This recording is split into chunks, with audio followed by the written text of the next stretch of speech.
মরে যাব যদি তুমি আমার না হও। এটাই বলেছিলে তাই না? তোমার জন্য সবাইকে ছেড়ে আসতে পারবো, এটাই বলেছিলে তাই না?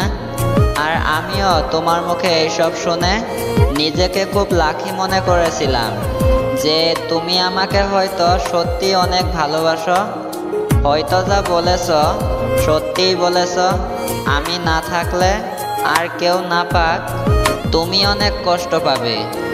কিন্তু তোমার বলা কথা আর দেখানো ভালোবাসা সবটাই একটা অভিনয় ছিল। সেটা প্রমাণ হতে বেশি সময় লাগেনি। তোমার ব্যবহারে তা বুঝাইছ। দেখার যদি ইচ্ছা থাকে আইসরাই যমুনার ঘাটে, কাইল সকালে কলসি কাঙ্কে লইয়া আমি জলের ছায়া